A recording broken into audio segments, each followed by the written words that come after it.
Tanner Scott would certainly make a lot of sense for the Atlanta Braves and help them upgrade their bullpen, but is he the best choice for the Atlanta Braves? And that can't be the only big move. There are much bigger holes to be filled on this Braves team. We'll discuss that and some other options for them this offseason on today's episode of Locked On Braves. So let's get into it.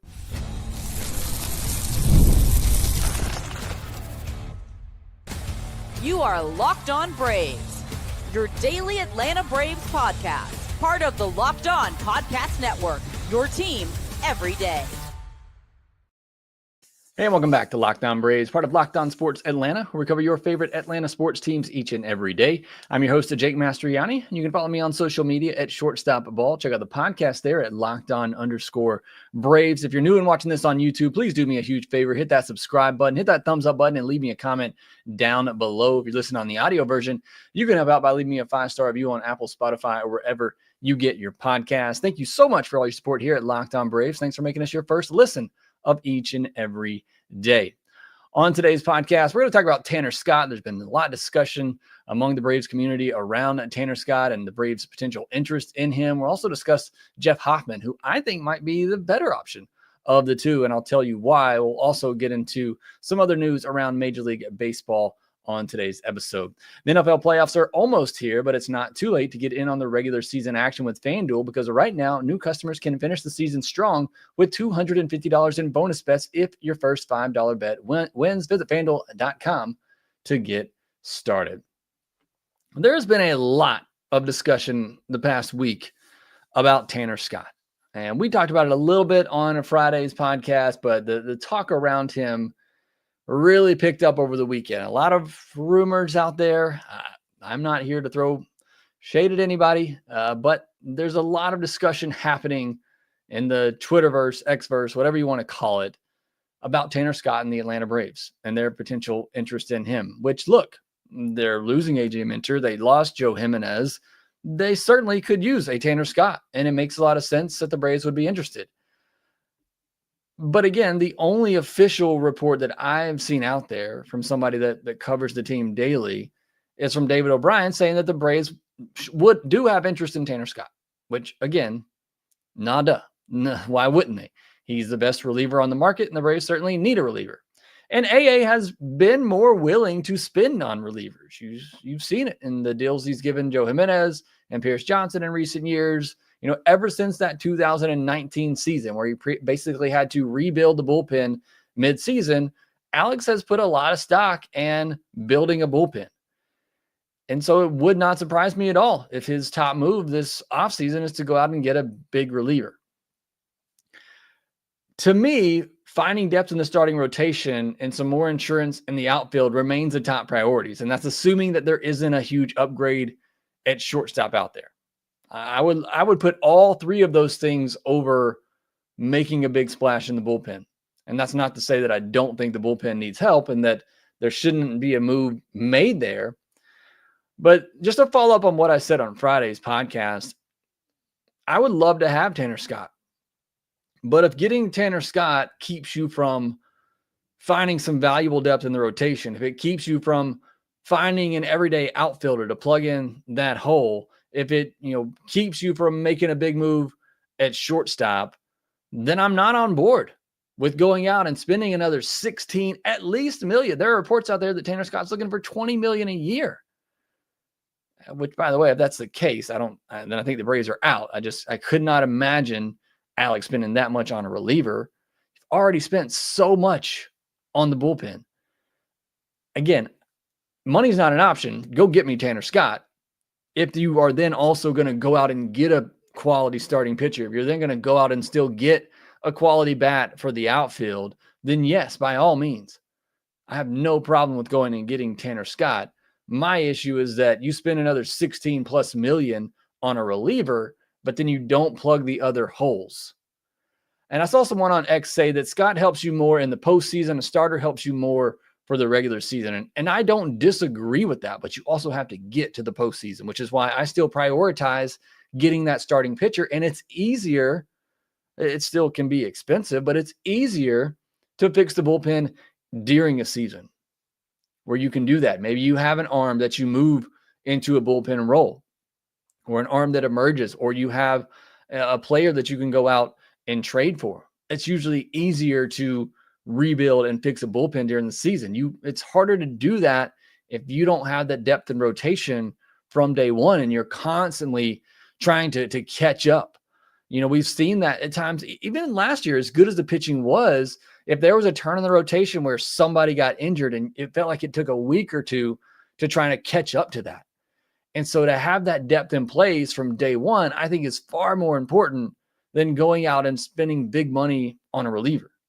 And again, I would love to have that reliever, but not if it's going to prevent you from going out and doing other moves. And look, it may just be a situation where AA doesn't see a deal out there that he likes for an outfielder or a pitcher, and the deal for the reliever is the best deal that he has. And if that's the case, then okay, I still would be a little bummed. I mean, if this offseason ends and their only move is to go out and spend 12, 15, 16 million on a reliever, I'm going to be a little bummed if that is the case. I'll be happy about it because it certainly helps the team and improves the team. But I just feel, for me personally, there are bigger needs out there that need to be addressed. But again, Tanner Scott is great. He's had an expected ERA of 2.50 and 2.96 the last 2 years. It is a high walk rate, but he overcomes that with a 30% strikeout rate. The four-seamer averages 97 and a slider with a nearly 40% whiff rate. That's the big-time stuff that we're all looking for, especially when it comes to the postseason. We've all been asking for, more high-velocity, dominant type of arms coming out of your bullpen, and Tanner Scott certainly gives you that. I think why so many people are, Braves fans especially, and I'm going to get to some of your comments too in the next section, so many people want Tanner Scott, so many Braves fans want Tanner Scott is because he's a lefty. And because, look, I'm going to compare him to Jeff Hoffman here in a minute, and I think you can make the case that Jeff Hoffman's been a better reliever over the last 2 years than Tanner Scott, but Tanner Scott's lefty, and those are harder to find. So I get that. But one report recently saying that Scott's looking for 4 years, $80 million, $20 million a year for a reliever. Again, that is absurd. And I just cannot imagine the Braves are really in on him if that is his asking price. I could see the Braves doing $16 million a year. That's what you're paying Iglesias now. And Iglesias comes off the books after this year. So then you would have your replacement for Raisel Iglesias after this season, which makes sense, would make sense for going out and getting a Tanner Scott. If you can get him for a $16 million, then you're essentially, just replacing Iglesias' money in the future, and you got your closer of the future. So again, I see all the reasons for wanting a Tanner Scott, being a lefty, which, look, if you're using him as a closer, it doesn't really matter. But he's a guy who can take over for Iglesias. It takes over Iglesias' money after this year. But again, my hang up with getting a Tanner Scott is that can't be the only big move. That can't be it. If that's where you are spending all your resources this offseason, is to go out and get a big-time reliever and put more money towards the bullpen and ignore what you need in the outfield or what you need at shortstop or what you need in the rotation, I'm going to be a little upset. I'm going to be a little disappointed if the only big move is in the bullpen. I think that's, again, I will come on here. We'll do a podcast. We'll all be excited. We'll go and get some of the grape juice that we drank for New Year's. We'll pop that and we'll be excited. But if that is the only move going into 2025, I'm going to be a little disappointed. And the reason for that is I think there's better ways that you could use that money, including another reliever potential starter in Jeff Hoffman, who, as I just alluded to, I think could be just as good, if not better, than Tanner Scott. We'll talk about him and some other potential moves here next.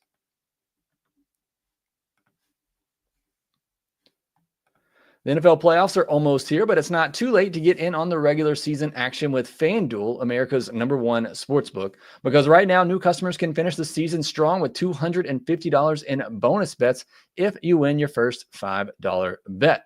And if you take a look over at FanDuel.com right now in the World Series odds, the Braves have the second best odds on FanDuel at plus 850. Maybe they know something that we don't, but that is really, as I've been saying all offseason, just a testament to how good this roster already is.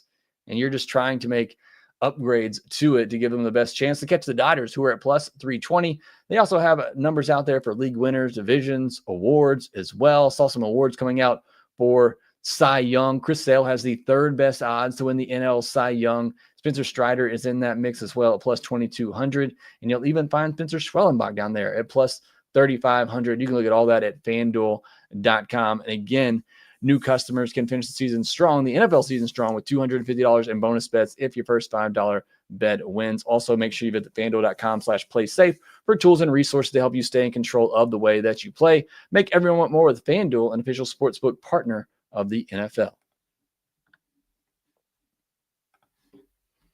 Thank you as always for making Locked On Braves your first listen of the day. Go check out Locked On MLB for your second listen solely, getting you caught up with everything happening around Major League Baseball. Not a lot happening at the moment, but go check out solely nonetheless. We'll have our mailbag episode on Friday, so get ready to submit your questions to be answered on that episode. I got it scheduled to go out Friday morning, so look for the post from @LockedOn_Braves there. Respond to that post with your question to be answered on Friday's mailbag podcast. Now, here's the comparison that I'm making here. You're looking at the thumbnail. It's Jeff Hoffman versus Tanner Scott. And let's be clear, I'd love to have both of these guys. But I asked you, which one would you rather have at their projected price? And to me, I lean towards Jeff Hoffman if you're going to try him as a starter. Because then you have the opportunity to potentially get the rate of return that you're getting on Ronaldo Lopez, where you're getting a bona fide number 2 starter for $10 million a year. I mean, the projections for Jeff Hoffman on MLB Trade Rumors was 4 years, $44 million, but there's a report just came out today that perhaps he could get, around $38 million, similar to what Clay Holmes got, which I think makes a lot of sense. And if that is the case, I think Jeff Hoffman is a no-brainer. Again, if you're comparing the two, I would love to have both, but if I can only get one of them, why not Jeff Hoffman? And again, Tanner Scott is great. It's a lefty reliever, and I understand that. But you do still have Aaron Bummer from the left side. You have Dylan Lee from the left side. You have Angel Perdomo coming back from injury from the left side, who was really good the last time that he was healthy. Now, it's been a while, but his guy that had a K percentage over 35% in his last 2 years pitched. Small sample size there. I get that. And he was really tough on lefties. You also have Dodd, who you could, convert to reliever. Maybe that works out as a left-handed reliever, although it wasn't great when they tried that in August last year. You have 11 earned runs on 18 hits in 8 innings. But bottom line, you have some lefty options in your system. So it's not like they're completely without lefty relievers right now. So if that is your main reasoning for wanting Tanner Scott over a Jeff Hoffman, I don't know that I can buy into that. But Jeff Hoffman, he's had a whip under 1 the last 2 years with a strikeout rate over 33% the last 2 years and expected ERAs of 2.52 and 2.87. I mean, you can legitimately make an argument that Jeff Hoffman has been better than Tanner Scott the last 2 years. And you can possibly get him for $20 million less, maybe more than what you're going to have to pay Tanner Scott just because he's a left-handed pitcher and perhaps could be a closer. And not only that, like I said, there's the potential for Hoffman to go back to the rotation and you get another Ronaldo Lopez situation. So to me, in my mind, Jeff Hoffman just makes more sense from a cost standpoint, from a guy that could potentially fill a role for you as a starter. And if not, you already know what he can be as a reliever. I've had so many people that say it's a no-brainer Scott. So many people say that it's no-brainer Jeff Hoffman. For me, it's Jeff Hoffman. But again, I would love to have both. But I think there's a serious argument to be made that Jeff Hoffman makes a lot more sense than Tanner Scott does. Again, if it's between those two guys. And we don't know necessarily that that's the case. I'm just kind of making that argument that I don't think it's Tanner Scott or bust. And we got 56. I asked you on social media which one, if you could only pick one, which one would you prefer? And we got over 56 comments, so I can't get to both of them. But J. Roll is being greedy, saying that he wants both of them. And I get that. And I would love to have both of them. Dylan Short, former host of this podcast, said Hoffman without question. So there's one that says Hoffman without question. And I've had so many others that said Scott. Owen Ray says Scott, and it isn't close. And so, again, it's so split on these. And I think you can make an argument for both ways. I think the argument for most people who really think it's Scott and it's not easy is because he's left-handed. Because I think both of these guys have proven to be elite. I just gave you both of their numbers. And again, Hoppins are just as good, if not better, than Tanner Scott. And he doesn't have the walk issues as much as Tanner Scott does. Now, it's not, great walk per 9, but it's a lot better than Tanner Scott's has been. So I think Hoffman makes a lot of sense. There's also this part of me that I remember the game where Michael Harris hit that home run off of Tanner Scott. And look, it was a really good pitch from Tanner Scott. It was just a really great swing by a really great player.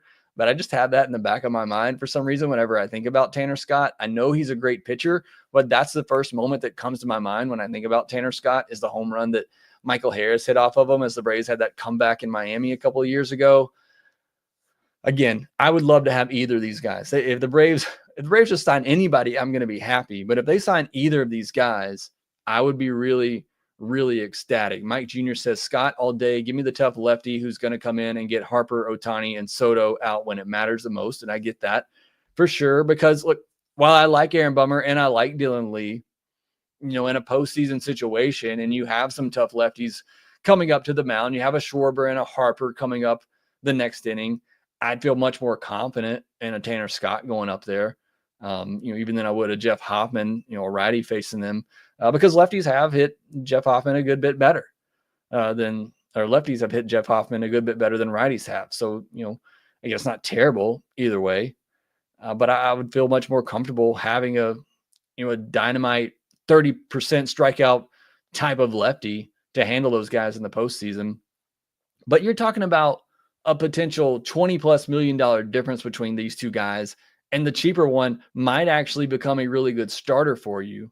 And if not, then you still have a really good reliever for 10, 12 million a year, whatever the case may be. Chris 1414 says, I'll take Tanner Scott, not as risky. Paul, baseball fan, says Hoffman figured something out when he moved to the bullpen. Drastically fewer walks would drive me less crazy. Scott is marginally better, but not $4 million a year better.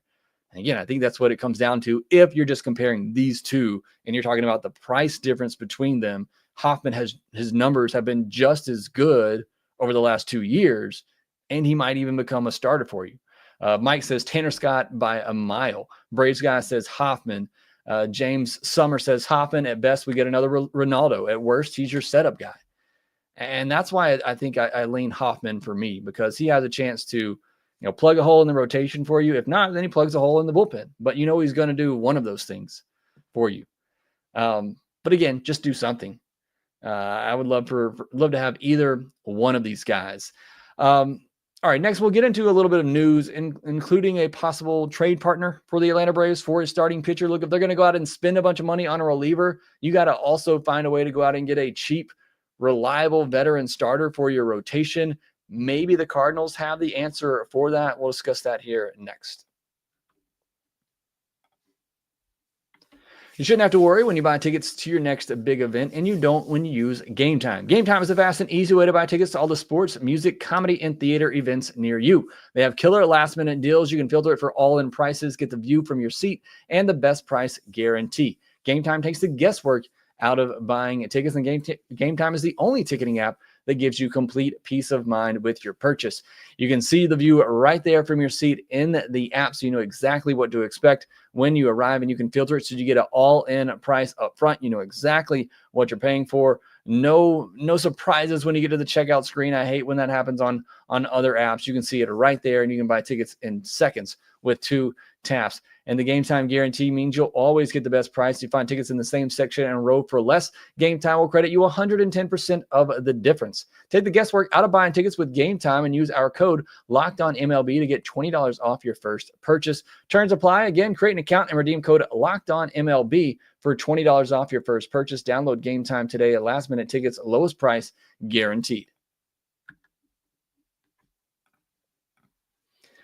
All right, let's wrap things up here. Looking at some news from around Major League Baseball. An article on The Athletic was mentioned that the Cardinals might be willing to trade a starter on an expiring contract. We've talked about some of these guys before, but you look at the starters that they have. By the way, I have no idea what the Cardinals are doing. But Miles Michaelis, he's owed $18.5 million in 2025 before he becomes a free agent. Steven Matz, $12.5 million, and then Eric Fetty, $7.5 million. I'm not sure if, again, I have no idea what the Cardinals are doing. They're really hard to figure out at the moment. I don't know if that also includes reliever Ryan Helsley, who is an impending free agent set to make around $7 million in his last year of arbitration. But look, give me Fetty and Ryan Helsley, and I will be, that will be an offseason spectacular for me right there. Of those starters, Fetty is the one that I prefer because of the cost, $7.5 million a year. I can't imagine the prospect that you would have to give up for him would be anything too significant.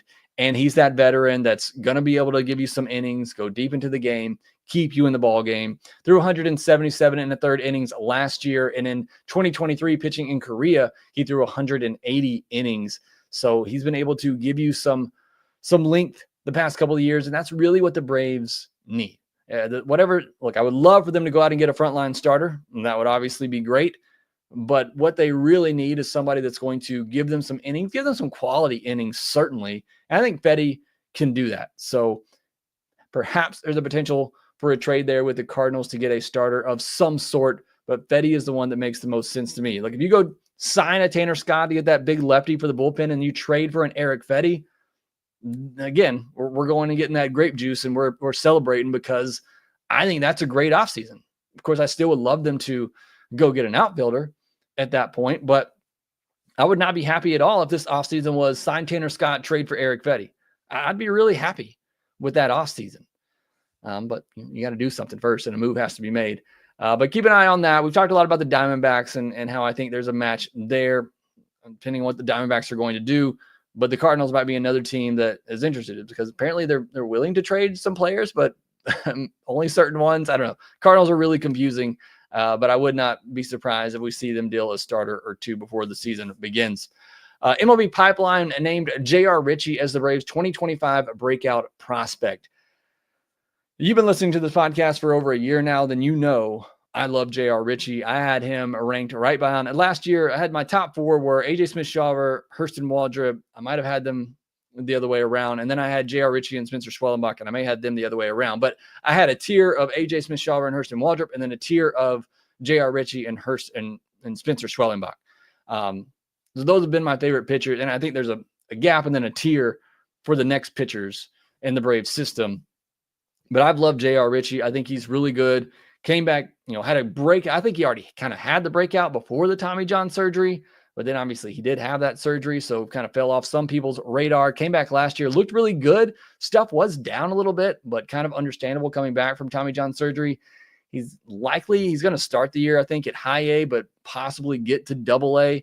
And if he continues to impress there and put up numbers, you never know. Once you get to double A with this team, we could see him in 2025, but I think 2026 is likely where we're going to see him pushing for a rotation spot. I really like J.R. Ritchie. I think he's good. And like I said, for me, he's kind of already on my radar, but they picked him as the Braves breakout prospect. He's already in the top four for me as terms of Braves prospects. But I think 2025 could be the year that we see him get into the top 100 as a breakout prospect for the Braves. And while I like Ritchie, and I certainly could see him breaking out and getting on a top 100 list, I really hope it's a Jose Perdomo or a Luis Guanipa, somebody like that. I guess the Braves did get Drake Baldwin, and he shot up and kind of broke out last year and is now on some top 100 lists. So they did get at least one bat up there, but Braves need some more bats in the system to start to come up the ranks and get on some people's radar. So that's really what I'm hoping for in 2025 is that we see some of those bats, some of those international signings really start to take off. Also on some prospect news, Prospects 1500 put out their annual top 50 prospect list for the Braves. Go check that out. They have A.J. Smith-Shawver at the top. They had Owen Murphy ahead of J.R. Ritchie. Owen Murphy was having a similar breakout this year that J.R. Ritchie had at the beginning of 2023. And then Owen Murphy, got Tommy John surgery just like Ritchie did. So we'll have to see what Murphy looks like coming back from that. But he was on the verge of having a breakout 2024 before having Tommy John. I still would put Ritchie ahead of Murphy. But Murphy certainly opened up some eyes this past year with what he was able to do. They had Caminiti at 7. I've seen Caminiti as high as 1 by some outlets and the Braves prospects. Some of that is just, it's a high school arm that you can dream on. So I understand maybe Prospects 1500 wanting to dial that back until they actually see what he looks like. And more than 2 innings, I think, is what he threw this year. But I think there's a lot more upside there for Caminiti to rank him that low. They also have Jose Perdomo at 6. And again, like I said a minute ago, I hope that is the case and that he warrants that ranking in 2025 because the Braves need more position players. Although they had Baldwin and Nacho at 3 and 4, and then Perdomo. So 3 of their top 6 were position players in the Braves system. It's crazy to me. They put Perdomo that high, and we haven't really seen much for him, but they put Caminiti at 7. Again, it's all kind of semantics once you get past 4 in this system for me. But certainly need those guys to step up. Now, some other news around Major League Baseball. The White Sox signed Josh Rojas. Angels showing interest in Pete Alonso. He needs someone to help push his market as it seems pretty stale at the moment. So maybe the Angels will do that before the Mets ultimately sign him. Braden Shoemake was DFA'd by the White Sox. So a chance for the Braves to bring back a former first-round pick. Maybe be some depth in the middle infield. I wouldn't hate it.